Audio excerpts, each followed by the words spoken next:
बिस्मिल्लाहिर्रहमानिर्रहीम। इस video tutorial में हम statistical analysis of output from terminating simulation studies के बारे में पढ़ेंगे। प्रीवियसली हमने डिस्कस किया था कि रैंडम इनपुट जो है वो रैंडम आउटपुट की रीज़न जो है वो बनती है, like random input leads to random output. तो जब आप सिमुलेशन को रन करते हैं एट वंस वन टाइम, जब आप वन एप्लीकेशन के साथ सिमुलेशन को रन करते हैं तो इसका क्या मतलब है? द मीनिंग इज कि और द क्वेश्चन इज कि जो आपने वन एप्लीकेशन के साथ सिमुलेशन को रन किया है, क्या इट्स इनफ, क्या वो हमारे लिए इनफ है उस सिमुलेशन स्टडी को कंक्लूड करने के लिए, या हमें फर्दर एप्लीकेशंस रिक्वायर्ड है?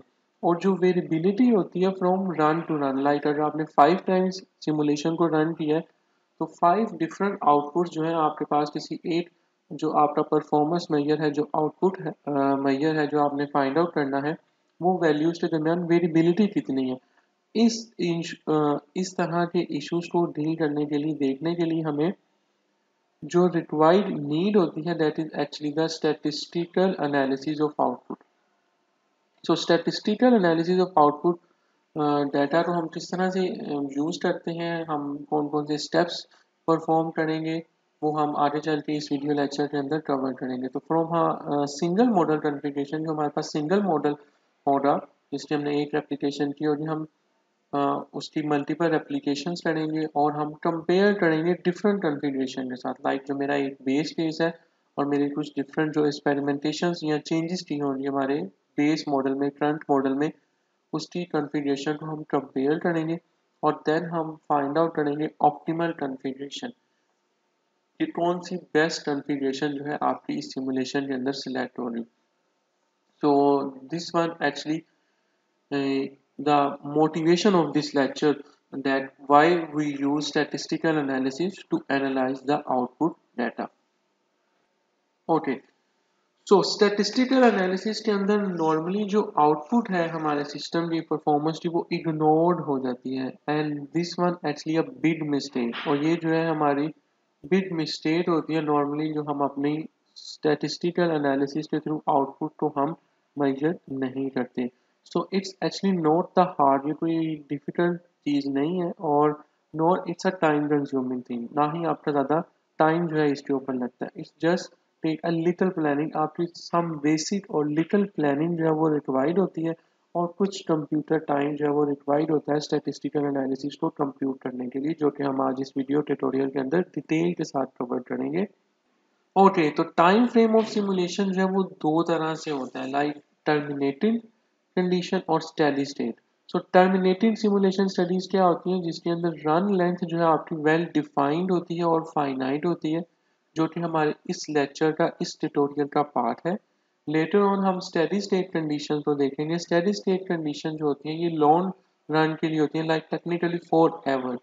और थोरेटिकली इनिशियल कंडीशन जो होती है वो इस टाइप ऑफ सिमुलेशन स्टडी के अंदर डिपेंड नहीं कर रही होती, it doesn't matter, but practically they usually do, as we have to terminate that kind of simulation to for some output performance major.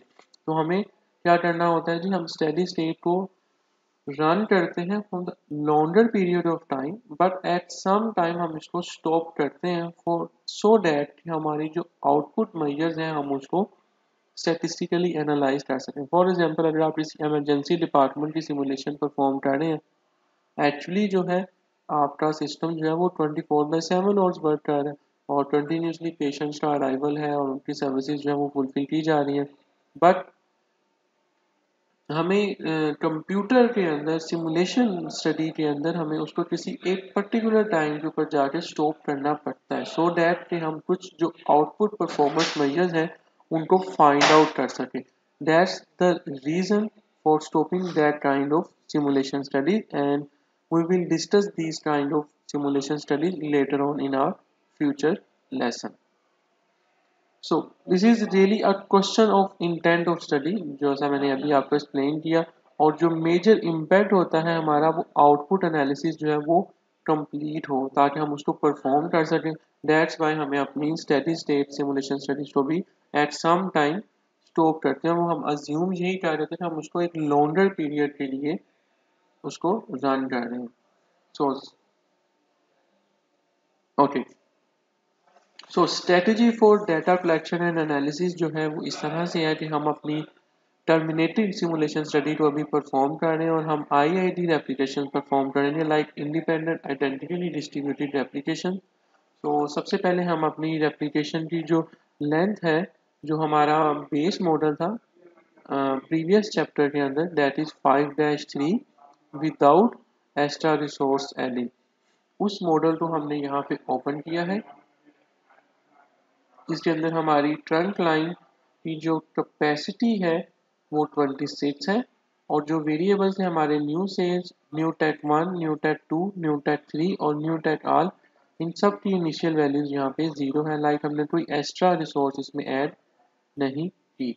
और अब हम यहाँ पे रन पे जाएंगे, सेटअप पे जाएंगे, और यहाँ पे हमारे पास रेप्लिकेशन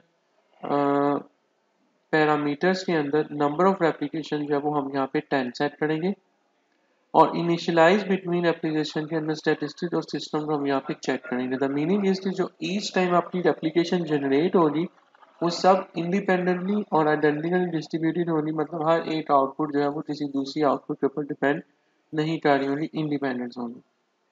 और लेटर जो यहाँ पे कंडीशन है वो यहाँ पे एज इट इज ही रहेंगी, और हम इसको यहाँ से ओके कर देंगे। क्योंकि हमने इस सिमुलेशन को लॉन्ग रन के लिए स्टडी करना है, तो हम रन पे जाएंगे और रन कंट्रोल के अंदर बैच रन नो एनिमेशन को चेक कर देंगे, सो डैट हमारा टाइम जो है सिमुलेशन स्टडी का फर्दर फास्ट हो जाए और हमें रिजल्ट जो है वो जल्दी मिले। तो मैं इसे चेक कर दूंगा, और मेक श्योर जब तक आप इसे नेक्स्ट टाइम अगर आप एनिमेशन देखना चाह रहे हैं सिमुलेशन मॉडल की, अगर आप अनचेक नहीं करेंगे तो फिर अगेन आपका बैच रन परफॉर्म हो रहा है, लाइक नो एनिमेशन जो है, अगर आपको इसको अनचेक करना पड़ेगा फॉर नेक्स्ट टाइम यूज, अगर आपको एनिमेशन जो है वो रिक्वायर्ड है आपकी रनिंग के लिए। बहरहाल मैं यहाँ पे इसको बैच रन नो एनिमेशन पे क्लिक कर दूंगा, और अब मैं इसमें अपने इस मॉडल को सेव एज कर लेता हूँ, बल्कि सेव एज कर लेंगे हम इसको, और इसको मैं इस फोल्डर के अंदर सेव कर लेता हूँ, मॉडल 6-1, और ये मेरा मॉडल इसमें सेव हो जाएगा। और अब हम इसको रन करते हैं, और यहाँ पे देखें मेरी रेप्लिकेशन जो है 10 रेप्लिकेशन यहाँ पे कंप्लीट होगी, और इसको मैं यस कर दूंगा। तो यहाँ पे मेरे पास कैटेगरी ओवरव्यू की रिपोर्ट जो है वो ओपन हो गई है। ओके, तो हमने 10 नंबर ऑफ रेप्लिकेशंस परफॉर्म की थी, और ये हमारे पास 10 नंबर ऑफ रेप्लिकेशन है, और उसके अगेंस्ट हमारे पास टोटल कॉस्ट और परसेंटेज रिजेक्टेड की वैल्यूज जो है यहाँ पे इस टेबल समरी टेबल के अंदर यहाँ पे रिप्रेजेंट की जा रही है। So you can now note the cross replication variability, कि हमारी यहाँ पे टोटल कॉस्ट और परसेंटेज रिजेक्टेड के अंदर जो वेरिएबिलिटी है डिफरेंट एप्लीकेशन के दौरान वो यहाँ पे शो हो रही है। ओके, तो ये मेरे पास मॉडल की रिपोर्ट है फ्रॉम मॉडल 5, और यहाँ पे कैटेगरी ओवरव्यू रिपोर्ट के अंदर मेरे पास यहाँ पे इसकी मॉडल की जो ईच एंड एवरीथिंग जो रिक्वायर्ड थी वो यहाँ पे शो हो रही है, और ये मेरे पास मॉडल की एवरेज वैल्यू जो है परसेंटेज रिजेक्टेड और टोटल कॉस्ट की जो वैल्यू है वो यहाँ पे शो की जा रही है, और उसके साथ ही साथ यहाँ पे हाफ विड्थ की वैल्यू जो है मुझे यहाँ पे शो की जा रही है, जो कि काफ़ी लार्ज है। और ये जो मेरे पास हाफ विड्थ और टोटल कॉस्ट की हाफ विड्थ की वैल्यू जो है और परसेंटेज रिजेक्टेड की जो वैल्यू है, ये मेरी इंटायर कैटेगरी बाय रेप्लिकेशन से उनकी एवरेज आउट होके आ रही है। लाइक ये मेरे पास मॉडल, और इसकी यहाँ पे देखें रेप्लिकेशन 1, और ये मेरे पास रेप्लिकेशन 1 के लिए परसेंटेज रिजेक्टेड और टोटल कॉस्ट की वैल्यू जो है यहाँ पे शो की जा रही है। इसी तरह से मेरे पास रेप्लिकेशन 2 है, 3 है, 4 है, और अप टू 10, तो मेरे पास 10 नंबर ऑफ रेप्लिकेशंस की ईच इंडिविजुअल एप्लीकेशन की वैल्यूज जो है वो यहाँ पे शो की गई है, और इन सब की समरी जो है लाइक जो एवरेज वैल्यू है वो कैटेगरी ओवरव्यू की रिपोर्ट के अंदर यहाँ पे शो की जा रही है। तो हम इन वैल्यूज को एक्सपोर्ट भी कर सकते हैं। इन दैट केस आप टूल्स पे जाएं, और रिपोर्ट डाटा सेट पे जाके export summary statistics to CSV file पे आप क्लिक करें, यहाँ पे आपके पास एक विंडो जो है वो ओपन हो जाएगी। रिपोर्ट डेटाबेस नेम के अंदर आपने ब्राउज करना है और जो आपका मॉडल जो मैंने चैप्टर 6 के फोल्डर में सेव किया था MDB की जो मेरे पास फाइल है इसको मुझे ओपन करना है यहाँ पे। और जो CSV फाइल जो इसकी जनरेट होगी एक्सेल की CSV फॉर्मेट में, वो मेरी इसी फोल्डर के अंदर सेव होगी और मैं इसे ओके कर दूंगी। मेरी CSV फाइल जो है वो एक्सपोर्ट हो चुकी है। अब उस फाइल को हम ओपन कर लेते हैं और मेरे पास ये चैप्टर 6 के अंदर ये समरी स्टैटिस्टिक्स की फाइल जो है वो आ गई है। यहाँ पे मेरे पास मेरी ईच रेप्लिकेशन और उनकी जो वैल्यूज़ की स्टैटिस्टिक्स हैं वो मुझे यहाँ पे शो हो रही हैं। फॉर 10th रेप्लिकेशन मैंने 10th रेप्लिकेशन की थी और यहाँ पे मेरे पास यूज़र डिफाइन के अंदर फंक्शन होगा। ये मेरे पास यूज़र डिफाइन में टोटल रिजेक्टेड टास्क जो है ये यहाँ पे शो हो रही है। इसी तरह से मेरे पास यहाँ पे ये यूज़र डिफाइंड फंक्शन के अंदर आउटपुट कॉस्ट की वैल्यूज़ को शो किया गया है 10th। और यहाँ पे मेरे पास परसेंटेज रिजेक्टेड जो है 10 वैल्यूज़ की शो की गई है जिसको यूज़ किया गया था इस स्लाइड के अंदर। और यहाँ पे हमने इनकी टोटल कॉस्ट और परसेंटेज रिजेक्टेड की समरी टेबल जो है वो बिल्ड किया था।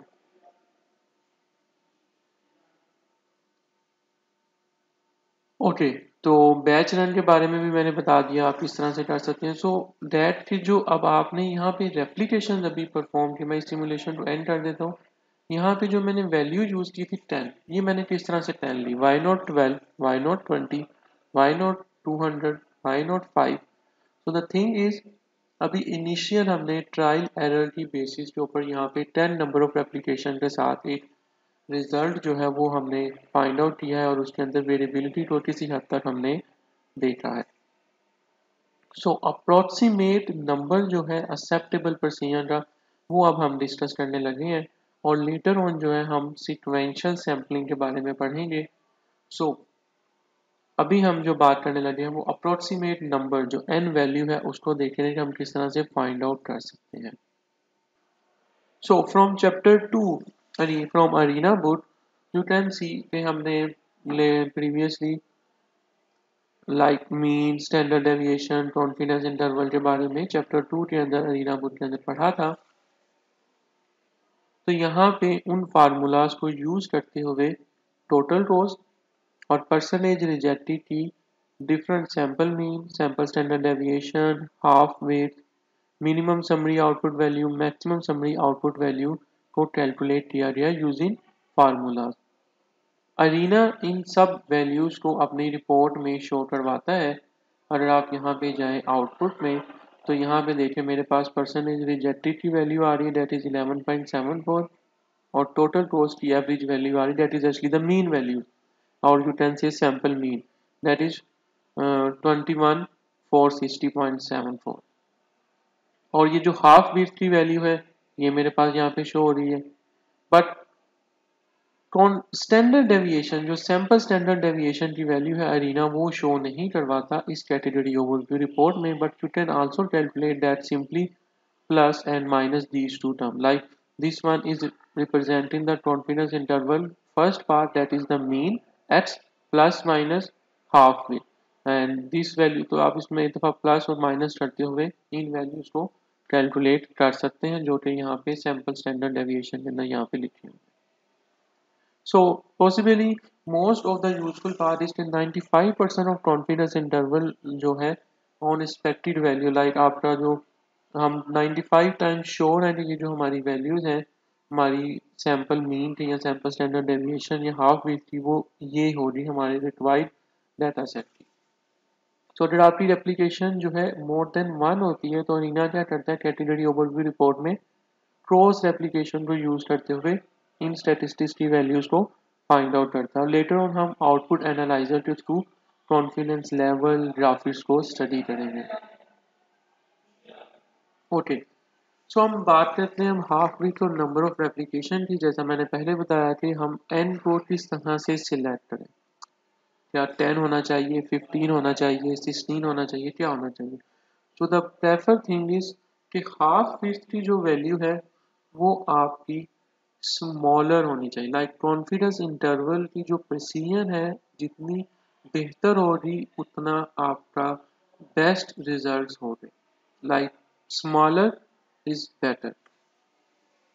So n is actually representing the number of replications and x bar is representing the sample mean and x is representing the sample standard deviation and t from t distribution n minus 1 degree of freedom and 1 minus alpha by 2 that value is come from the t table that is mm, notated as critical value from the t table. तो confidence interval हम कैसे find out कर सकते हैं? That is x bar that is the sample mean plus minus the half width. So this right side of the confidence interval formula is actually indicating the half width formula and this one is representing the sample mean. So ideally हम क्या चाह रहे हैं कि हमारी ये जो half width की वैल्यू है इसको स्मॉल होना चाहिए.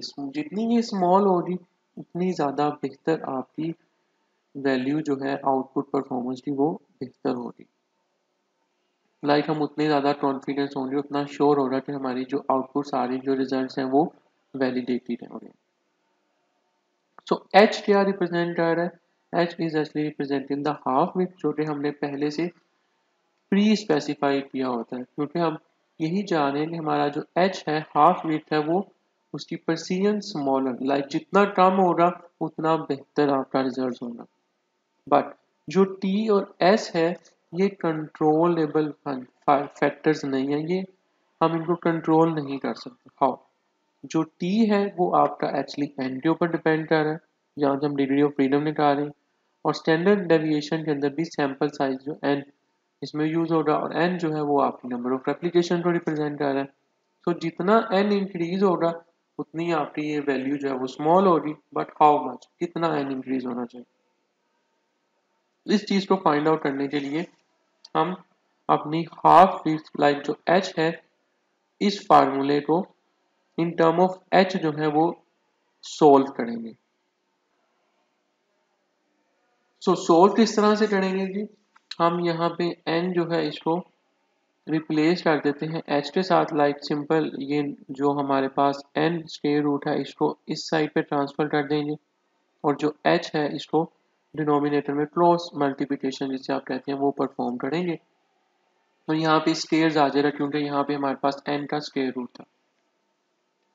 So not really solve for the n. क्यों हम प्रैक्टिकली इसको n की टर्म में सोल्व नहीं कर पाए? क्यों? क्योंकि n जो है डिपेंड कर रहा है आपकी x के ऊपर भी और आपकी t वैल्यू के ऊपर भी. तो हम आइडियली क्या कर रहे हैं? हम अप्रोक्सीमेशन कर रहे हैं जैसा कि हमने पहले भी अपने थ्योरी के लेक्चर्स के अंदर डिस्कस किया था अबाउट द अप्रोक्सीमेशन. तो हम क्या करते हैं जी, हम यहाँ पे टी डिस्ट्रीब्यूशन जो है उसको रिप्लेस कर देंगे जी स्टैंडर्ड नॉर्मल डिस्ट्रीब्यूशन के साथ और प्रिटेंड करेंगे the current value of x will hold for the large sample size. और हम ये प्रिटेंड करेंगे जो एक्स सैंपल साइज है वो हमारी लार्ज वैल्यूज को रिप्रेजेंट कर रहा है और x is thus again sample standard deviation from the initial number and node of replication. तो initial number जो हमने आइडियली प्रीवियस एग्जांपल के अंदर 10th लिया था उस 10 की बेसिस पे हम यहाँ पे n को कैलकुलेट कर लेंगे. और सेकंड मेथड ये है जो कि ईजियर है बट डिफरेंट अप्रोक्सीमेशन है. इसमें हम इसको in terms of half width जो है initial number of and node of replication भी यूज करें. लाइक जो हम रिक्वायर्ड करना चाह रहे हैं हाफ विड्थ को रिड्यूस करना चाह रहे हैं उसकी वैल्यू की बेसिस पे हम हाफ विड्थ और एन जो हमारी इनिशियल नंबर ऑफ रेप्लिकेशन की उसकी बेसिस पे एन को कैलकुलेट करेंगे. बट क्योंकि यहाँ पे आपकी जो एच डिक्रीज हो रहा है जैसे जैसे आपका एन जो है वो थोड़ा ड्रेस्टिकली इंक्रीज करेगा यहाँ पे. तो जो एन है वो एक्चुअली ग्रो करेगा. तो इसकी एग्जांपल मैं आपको यहाँ पे शो करवाता हूँ जो कि हमने मॉडल 6-1 से किया था फॉर 10th रेप्लिकेशन.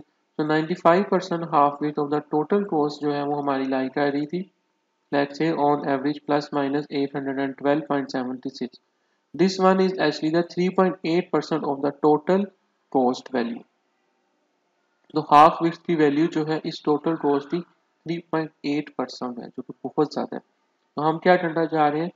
हम इसको रिड्यूस करना चाह रहे हैं अप टू 250. हम ये चाह रहे हैं कि हम इसको डाउन करें, लाइक डिक्रीज करें इस हाफ विड्थ की वैल्यू को 250, like precision smaller the better. तो हम पहले फार्मूले के अंदर स्टैंडर्ड नॉर्मल डिस्ट्रीब्यूशन से हमारे पास जो जी की वैल्यू आ रही 1.96, ये मेरे पास स्टैंडर्ड डेविएशन की वैल्यू आ रही, एक्स जो है वो हमारी सैम्पल स्टैंडर्ड डेविएशन को रिप्रेजेंट कर रहा है, और इनिशियल जो हमारे पास एच स्केयर है जिस हम यहाँ पे सेट किया डेट इज 250, तो ये 250 आ गया। तो यहाँ पे मेरे पास फार्मूले के अंदर नंबर ऑफ टर्म्स जो आ रही है दैट इज 80, लाइक मुझे 80 रेप्लीकेशंस करनी चाहिए। अगेन ये हम अप्रोक्सीमेशन कर रहे हैं, हम बिल्कुल नहीं कह रहे कि ये एग्जैक्ट है, इसके बाद अगर आप एप्लीकेशन करेंगे तो वो बेहतर नहीं होगी, इट्स जस्ट अप्रोक्सीमेशन। और सेकंड फार्मूला क्या था जी, यहाँ पे एन नोट हमने 10 एप्लीकेशन की हैं, और हाफ विड्थ की वैल्यू जो हमारे पास 10 एप्लीकेशन के दौरान आई थी दैट इज 812.76 के, और जो हम हाफ विड्थ को रिड्यूस करना चाह रहे हैं दैट इज 250 के। तो यहाँ पे मेरे पास वैल्यू जो है 106 है, लाइक ये इसके मुकाबले में काफ़ी ज़्यादा है। हाउ? क्योंकि यहाँ पे आपका जो एन है वो क्वाड्रेटिकली इंक्रीज हुआ है, जैसा कि मैंने यहाँ पे एक्सप्लेन किया था। So for the safe side पे रहते हुए हम n की रेप्लिकेशन जो है 110 परफॉर्म करेंगे अपने नेक्स्ट एक्सपेरिमेंट के अंदर। हम इसको जस्ट फॉर सेफ साइड रहते हुए 106 की बजाय 110 जो है वो रेप्लिकेशन परफॉर्म करेंगे, ताकि हमारी बेहतर रिजल्ट्स जो है वो हमें अचीव हो। तो चलें स्टार्ट करते हैं। अगेन हम अपने इस सिमुलेशन की इस रिपोर्ट को मैं यहाँ से क्लोज कर रहा हूँ, और नेक्स्ट मैं अब इस मॉडल को सेव एज करूँगा एज मॉडल 6-2, और अब मैं यहाँ पे रन सेटअप और यहाँ पे नंबर ऑफ रेप्लिकेशन 110 सेट कर रहा हूँ। ठीक है, तो एन की वैल्यू अब हमारे पास 110 है, लाइक 110 रेप्लिकेशन जो हमने परफॉर्म करनी। इसको मैं सेव कर लेता हूँ, और देन मैं इस मॉडल को अगेन रन करूँगा, और यू कैन सी कि यहाँ पे मेरी नंबर ऑफ एप्लीकेशन जो है वो रन हो रही है, और ये अ लिटिल बिट टाइम आप इसके लिए रिक्वायर्ड होगा, और ये आपके रिजल्ट्स में आ जाएंगे। ओके, अब आप इसको यस करें।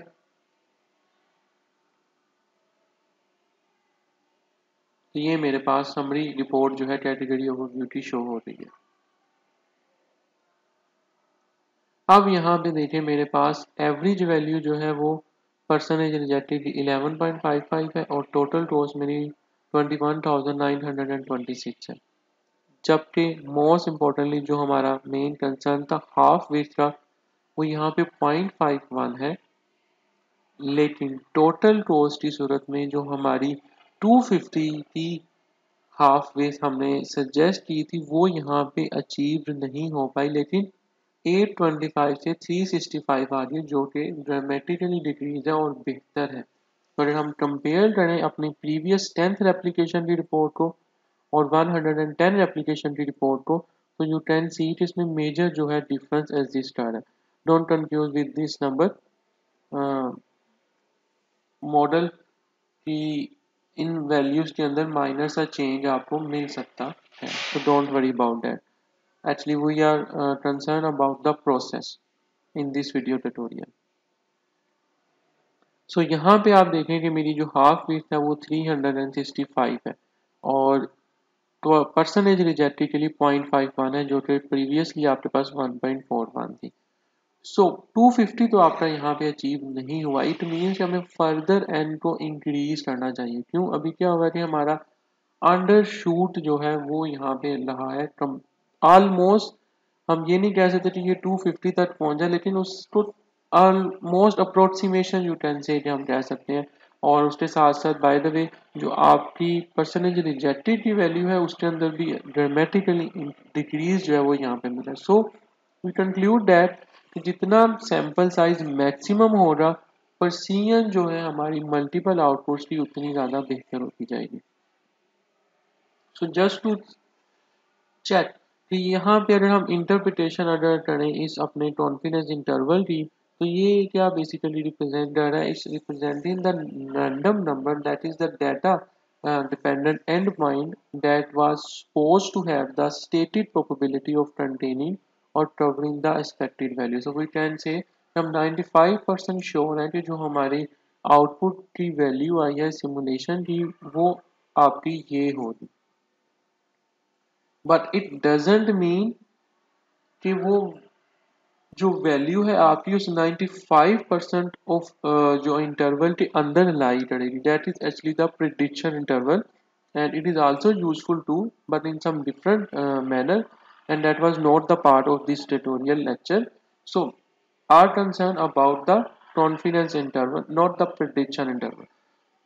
सो यहाँ पे जो हमारी अब ये वैल्यू है मीन और हाफ वेज की, ये क्या रिप्रेजेंट कर रही है? रिप्रेजेंट कर रही है कि 95 टाइम्स हम श्योर हैं कि जो हमारी सैम्पल मीन होगा, जो एक्सपेक्टेड वैल्यू होगी पॉपुलेशन की, उसकी टोटल कॉस्ट की वैल्यू ये होगी, और इसके अंदर जो पॉसिबल वेरिएशन एक्सेप्टेबल है हाफ वेज की वो ये हो।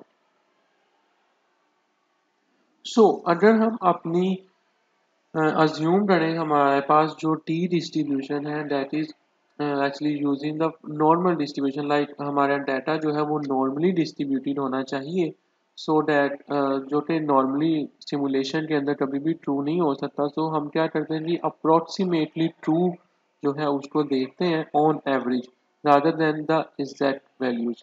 सो according to the central limit theorem क्या होगा जी, हम अपने मॉडल के अगर सैंपल साइज को इंक्रीज करते जाएं सो डैट कि हमारी जो डिस्ट्रीब्यूशन की वैल्यू है वो नॉर्मल डिस्ट्रीब्यूशन लाइक सिमिट्री जो है हमारी डाटा वैल्यू के अंदर लाई करे, सो डैट कि हमारा जो रिजल्ट्स होंगे वो उतने ही ज़्यादा बेहतर होंगे, लाइक रोबस्ट होगा और प्रिसीजन जो है हमारे रिजल्ट्स के अंदर शो होगी। तो इस पर्पज़ के लिए मैं यहाँ पे अपने मॉडल को सेव करूँगा एज मॉडल 6-3, और मैं इसको यहाँ से क्लोज कर रहा हूँ रिपोर्ट को, और मैं इस मॉडल को सेव एज कर रहा हूँ अगेन मॉडल 6-3।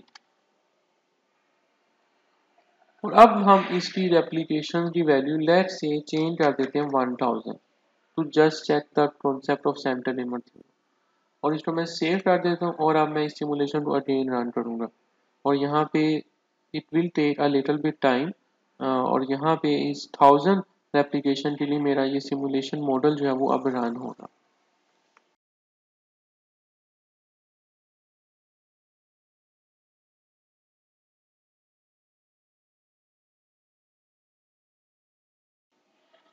ओके, तो मैं इसको यहाँ से यस कर रहा हूँ। फाइनली हमारी 1000 नंबर ऑफ एप्लीकेशन जो है वो कंप्लीट हो रही है, और ये मेरे पास अब इसकी रिपोर्ट जो है वो ओपन हो रही है सिस्टम में।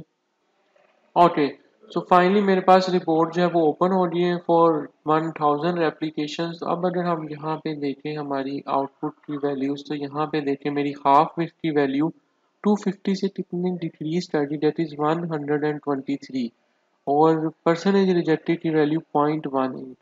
तो ये मेरे पास एवरेज जो मीन वैल्यू है या सैम्पल मीन की वैल्यू और टोटल कॉस्ट और परसेंटेज रिजेक्टेड वो यहाँ पे शो हो रही है। तो यू कैन सी कि जितना ज़्यादा सैम्पल साइज होगा उतने ज़्यादा आपको बेहतर अप्रोक्सीमेशन की तरफ आप लाई करेंगे, आपका रिजल्ट जो है वो बेहतर होगा। सो इस रिपोर्ट को अगेन हम एक्सपोर्ट कर लेते हैं अपनी टेक्स्ट फाइल में, और text file just to check कि हमारे इस डाटा की डिस्ट्रीब्यूशन क्या है। It's not actually the input modelling stuff, like हम इनपुट मॉडलिंग नहीं करें, ये जो हम सिर्फ चेक करना चाह रहे हैं अपने सेंट्रल लिमिट के कॉन्सेप्ट को जो मैंने आपको एक्सप्लेन किया था। तो ये मेरे पास 1000 नंबर ऑफ सैम्पल मीन की वैल्यूज हैं टोटल टोस की। This is not for the input modelling distribution. इस पर्पज के लिए हम यहाँ पे इसका एक ग्राफ जो है वो ड्रा करते हैं। तो मैं सिंपल यहाँ पे टूल्स पे जाके इनपुट एनालाइजर पे जाऊँगा, और यहाँ पे अब मैं अपनी टेक्स्ट फाइल जो है वो ओपन करता हूँ। तो मैं न्यू फाइल ओपन करता हूँ, और file data file use existing, और यहाँ से मैं अपनी टेक्स्ट फाइल ओपन करता हूँ। तो यहाँ पे देखें मेरे पास डिस्ट्रीब्यूशन जो है वो कुछ राइट स्क्यूड शो हो रही है, that's not actually the submitted distribution. So again अगर आप फर्दर डाटा पॉइंट्स इंक्रीज करें एंड लार्ज सैंपल साइज करेंगे तो ये डिस्ट्रीब्यूशन जो है आपकी सबमिटेड डिस्ट्रीब्यूशन में कन्वर्ट होना शुरू हो जाएगी, जो कि हमने अपनी थ्योरी के लेक्चर के अंदर कवर किया था। सो ये डिस्ट्रीब्यूशन क्या होगी जी, आपकी फिर सिमेट्रिकल डिस्ट्रीब्यूशन में कन्वर्ट होना शुरू होगी। तो इट मीन्स कि जितना ज़्यादा एन लार्ज होगा उतनी ज़्यादा आपकी डिस्ट्रीब्यूशन सिमेट्रिक को रिप्रेजेंट करेगी, और आपका मॉडल के जो रिजल्ट्स हैं, जो इंसाइट्स हैं, वो उतनी ज़्यादा अप्रोक्सीमेट होती जाएंगी। तो this is the main point और main conclusion of this tutorial, और लेक्चर कि आपका एन सैम्पल साइज जितना वास्ट हो रहा है, जितना लार्ज हो रहा है, उतने ज़्यादा बेहतर रिजल्ट जो है वो आपको मिलेंगे आपके आउटपुट एनालिसिस को वैलिडेट करने के लिए। ओके, तो अब हम फर्दर एक स्टेप आगे मूव करते हैं और मैं अपने इस मॉडल को स्टॉप करके इस रिपोर्ट को क्लोज कर रहा हूँ और मैं अब इस मॉडल को सेव एज करूँगा one time again as name model 6-4 और अब इसकी वैल्यू को मैं अगेन यहाँ पे चेंज कर देता हूँ सेटअप के अंदर 110 रेप्लिकेशन और इसको मैं ओके कर दूंगा। और अब हम यहाँ पे कंपेयर करेंगे टू डिफरेंट सिनेरियोज को। तो हम यहाँ पे क्या कर रहे हैं कि अपने जो मॉडल था 6-3 उसको सिंपल 6-4 के साथ रिप्लेस किया है, उसको रीनेम किया है और उसके अंदर हमने रेप्लिकेशन को अगेन 110 किया। अब हमने यहाँ पे कंपेयरिंग करनी है टू सिनेरियोज की, तो इस पर्पज़ के लिए हमारे पास आउटपुट एनालाइजर जो है वो अरीना के अंदर इंडिपेंडेंटली वर्क करता है, जो कि आप विंडोज से जाके उसको ओपन कर सकते हैं, जो कि डिफरेंट सिनेरियोज को कंपेयर करने के लिए यूज़ किया जाता है। लेकिन सिनेरियोज जो है वो दो होने चाहिए। अगर आपको दो से ज़्यादा सिनेरियोज रिक्वायर्ड है तो वो हम later on using the process analyser जो है उसको कंपेयर करेंगे। तो मैं क्या कर रहा हूँ जी, यहाँ पे सबसे पहले मुझे एडवांस प्रोसेस पे जाना है और स्टेटिस्टिक्स के अंदर मुझे यहाँ पे पहले तो एक फाइल जनरेट करनी पड़ेगी, फाइल जिसकी एक्सटेंशन .dat होगी, क्योंकि इस फाइल को हमने एक्चुअली यूज़ करना होगा अपने मॉडल के कंपेयर करने के लिए। तो मैं यहाँ पे इस मॉडल को टोटल कॉस्ट का जो मॉडल है यहाँ पे लाइक जो मेरे पास 6-4 मॉडल है जो कि मेरा बेस मॉडल होगा मेरे कंपेयरिंग टू सिनेरियोज के लिए, यहाँ पे मैं इसकी नेम डिफाइन कर देता हूँ टोटल कॉस्ट .dat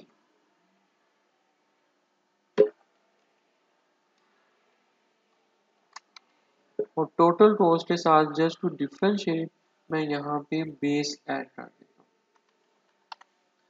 और .dat ये मेरी फाइल का नेम है। आप इसको बाद में रीनेम भी कर सकते हैं, it's purely depends upon you. और परसेंटेज रिजेक्टेड के अंदर मैं यहाँ पे ऐड कर लेता हूँ पर्सन रिजेक्टेड बेस .dat। तो यहाँ पे मैंने दो आउटपुट फाइल जो है वो उनके नेम डिफाइन कर दिए। अब मुझे इनका फोल्डर जो है वो प्रिसाइड करना है यहाँ पे। सो डोंट वरी, जिस फोल्डर में आपका ये मॉडल सेव होगा इसकी फाइल उधर ही सेव होगी। लाइक अगर आप इस 3 डॉट्स पे क्लिक करते हैं तो ये देखें मेरा मॉडल चैप्टर 6 के फोल्डर में सेव था और यही इसका फॉर्मेट जो है यहाँ पे ऐड हो जाएगा ऑटोमेटिकली। ओके, और अब हम इस मॉडल को सेव कर देते हैं और ये हमारे पास बेस केस है मॉडल 6-4 जिसके अंदर हमारे पास कोई एक्स्ट्रा इनपुट हमने ऐड नहीं की। लाइक हमारी ट्रंक लाइन कैपेसिटी 26 है और new cells, new take 1, new take 2, new take 3 और न्यू टेक आर के अंदर हमने कोई फर्दर रो जो है वो ऐड नहीं की। और ये हमारा बेस मॉडल कंप्लीट हो गया यहाँ पे। अब हम इस मॉडल को रन करते हैं। 110 रेप्लिकेशन के लिए ये मॉडल रन होगा और it will take some time और ये मेरी सिमुलेशन जो है यहाँ पे कंप्लीट होगी। और इसको अब हम यहाँ पे सिंपली नो कर देंगे क्योंकि अभी मुझे यहाँ पे रिजल्ट्स को नहीं देखना और इस सिमुलेशन को यहाँ पे मैं एंड कर रहा हूँ। तो इसको मैं सेव कर रहा हूँ और अब मुझे एक और केस जो है लाइक मोर रिसोर्सेज का ऐड करना है। तो मैं इस मॉडल को सेव एज करूँगा एज 6-4 और आगे हम ऐड कर देते हैं एक्स्ट्रा रिसोर्सेज। जो हमने एक्स्ट्रा रिसोर्सेज ऐड करनी है उसके साथ मैंने इसको रिप्लेस कर दिया। तो ये मेरे मॉडल सेव एज कर दिया और मैं अपने इस प्रीवियस मॉडल के नेम को थोड़ा सा चेंज कर लेता हूँ अगेन। जो मेरा 6-4 मॉडल है इसको मैं रीनेम कर लेता हूँ विद बेस केस।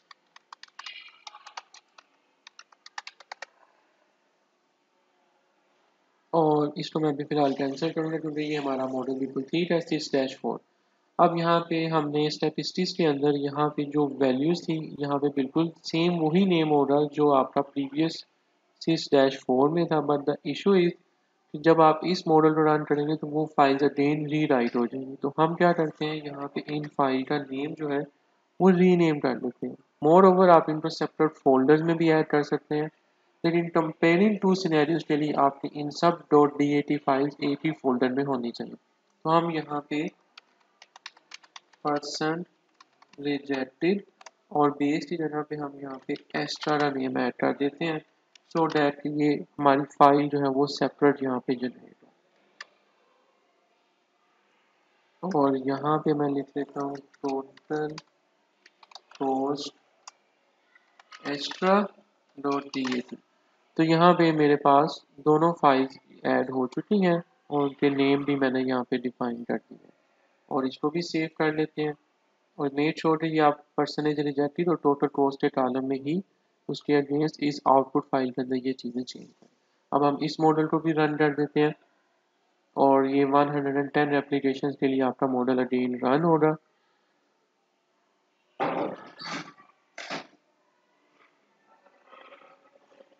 इसको फिलहाल नोट करते हैं। एंड एक चीज़ जो मैं भूल गया यहाँ पे, कि ये हमारा एक्स्ट्रा रिसोर्सेज का मॉडल है, तो मुझे यहाँ पे बेसिक प्रोसेस में रिसोर्स कैपेसिटी 29 करनी है, क्योंकि 3 हमने ऐड करनी थी। सॉरी, ये स्टेप मिस हो गया था। तो कैपेसिटी 29 होगी और वेरिएबल के अंदर हम न्यू सेल्स में ऐड करेंगे 3 मोर रिसोर्सेज। और फर्दर आप यहाँ पे क्लिक करके वैल्यूज को ऐड कर सकते हैं। तो बोथ मेथड जो है आप यूज़ कर सकते हैं। तो मैं यहाँ पे 3 रिसोर्स की वैल्यूज जो है इन 5 रिसोर्स के लिए ऐड कर देता हूँ। यहाँ पे मैंने सब न्यू सेल्स, न्यू टेट 1, न्यू टेट 2, न्यू टेट 3 और न्यू टेट आल के लिए इनकी रोज के अंदर 3 रिसोर्सेज जो है वो ऐड कर दी हैं और रिसोर्स के अंदर कैपेसिटी भी मेरी 29 जो है यहाँ पे ऐड हो गई है। अब हम इस मॉडल को सेव कर लेते हैं। ये मेरा एक्स्ट्रा रिसोर्सेज वाला मॉडल है और इसको मैं अगेन अब रन करूँगा क्योंकि मुझे फाइल अपडेट करनी है जो DAT की एक्सटेंशन के साथ हमने फाइल क्रिएट की थी। ओके, और इसको अब हम नो कर देंगे और इसको यहाँ से स्टॉप कर देते हैं। तो यहाँ पे अब मेरा मॉडल जो है वो इसकी फाइल भी क्रिएट हो चुकी है। तो अब हम आउटपुट एनालाइजर ओपन करेंगे, जो कि आप विंडोज़ पे जाके और यहाँ से आपको डॉट फोल्डर के अंदर आउटपुट एनालाइजर अवेलेबल है, इसको आप ओपन करें और ये आपके सामने एक सेपरेट इंडिपेंडेंट फाइल जो है वो ओपन हो रही है, विंडो ओपन हो रही है। और ये आपको इस इन अरीना के इन्वायरमेंट से आपको आउटपुट एनालाइजर की ऑप्शन यहाँ पे अवेलेबल नहीं होनी, जैसे आपको यहाँ पे इनपुट एनालाइजर की ऑप्शन अवेलेबल थी। ओके, तो अब हम क्या करते हैं, पहले तो कंपेयर कर लेते हैं अपने टू मॉडल की वैल्यूज़ को जो कि हमने अभी रिसेंटली रन किए हैं।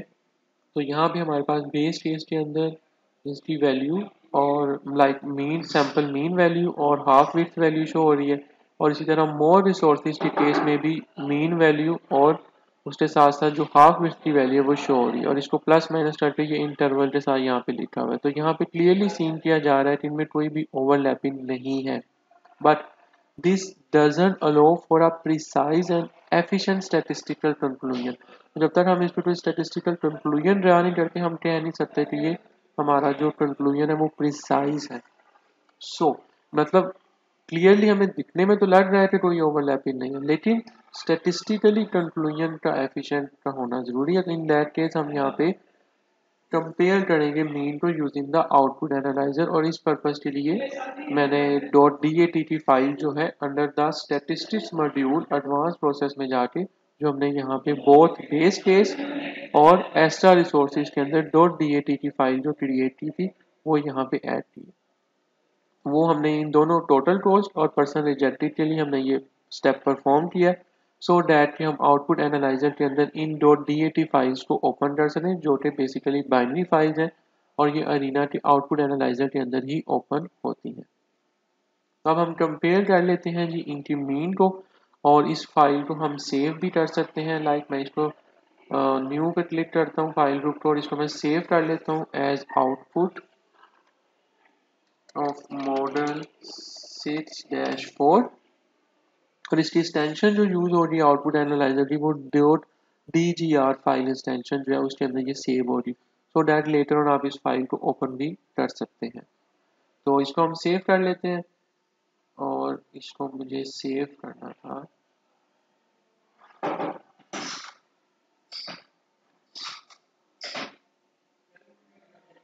चैप्टर 6 फोल्डर के अंदर, हम इसको सेव करते हैं। अब मैं ऐड पे जाऊंगा और यहाँ पे देखें चैप्टर 6 के अंदर हमने ये 4 फाइल्स को प्रीवियसली ऐड किया था। Person rejected for base case, person rejected for extra, total toss for the base model and total toss for extra. One by one हम इन सब .dat फाइल्स को ऐड कर लेते हैं अपने इस आउटपुट एनालाइजर के अंदर,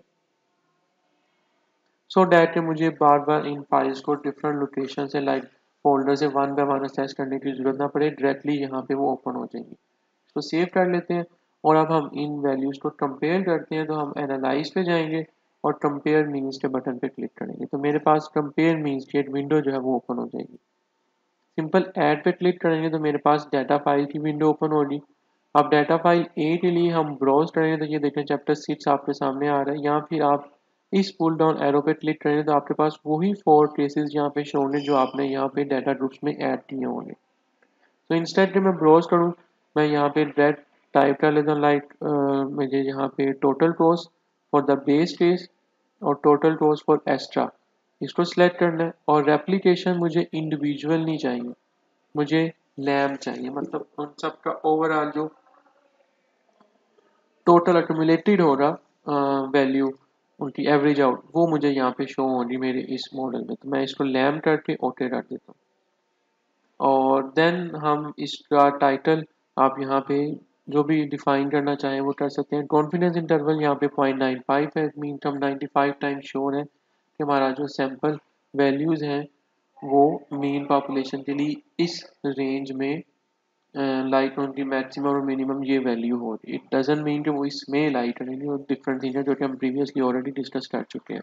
हम पेयर टी टेस्ट यूज़ कर रहे हैं और स्केल डिस्प्ले जो है इसको फिलहाल मैं यहाँ से अनचेक कर देता हूँ और अगर आप चाहें तो इसको चेक भी रहने दे सकते हैं अगर आपके पास एक ही स्केल की वैल्यूज, अगर डिफरेंट स्केल की वैल्यूज है जो कि मुझे डिफरेंट स्केल की वैल्यूज को ऐड करना है इसलिए मैंने इसको यहाँ पे अनचेक किया। बहरहाल अभी मैं 8 के लिए ड्रा कर रहा हूँ तो मैं स्केल डिस्प्ले पे क्लिक करके ओके करूँगा तो यहाँ पे देखें मेरे पास एक विंडो ओपन हो जाएगी। अब यहाँ पे आप देखें मेरी टोटल कॉस्ट की वैल्यू जो है मेरी इस जीरो वैल्यू से अवे है।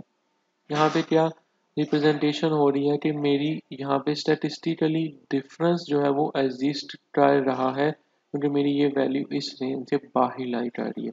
मोर ओवर यहाँ पे पेयर टी टेस्ट कंपैरिजन के लिए कुछ कॉन्फिडेंस इंटरवल की हाफ वेव की value, minimum maximum values, number of observations यहाँ पे शो की जा रही हैं और मोर ओवर यहाँ पे लिखा हुआ है means are not equal at 0.5 level. ठीक है, तो यहाँ पे एच नोट जब हमारा रिजेक्ट हो गया।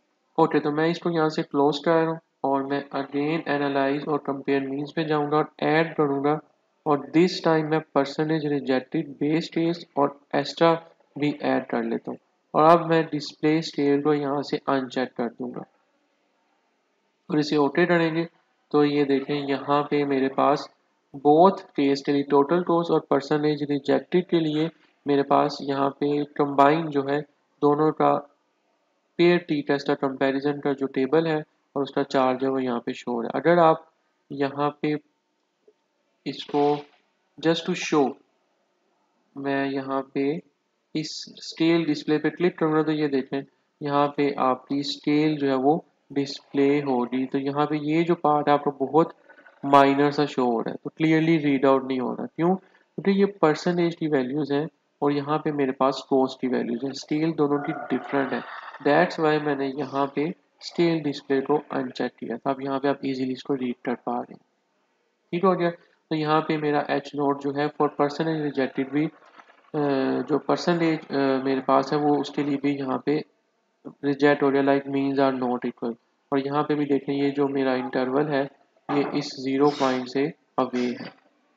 सो रिजल्ट्स क्या आए जी हमारे पास? The confidence interval on difference both miss the zero, like ये जो जीरो वैल्यू है इसको मिस कर दिया दोनों इंटरवल ने. So we conclude that there is a statistically significant difference on both the output performance measure. तो हमारे दोनों सिस्टम की परफॉर्मेंस जो हम मेजर कर रहे थे उनके अंदर स्टैटिस्टिकली डिफरेंस जो है वो एग्जिस्ट कर रहा है. सो इट्स ऑल अबाउट, हमने इस वीडियो ट्यूटोरियल के अंदर कंपेयरिंग द मीन्स के बारे में पढ़ा है और किस तरह से हम नंबर ऑफ एप्लीकेशन के लिए एन को फाइंड आउट करते हैं उसको हमने कंसीडर किया है. ओके, तो नेक्स्ट हम वीडियो के अंदर प्रोसेस एनालाइजर को यूज़ करते हुए multiple scenario, more than 2 scenarios को कंपेयर करके देखेंगे कि हम किस तरह से अपने मॉडल को कंपेयर कर सकते हैं for many different scenarios rather than only 2 scenarios. Thank you.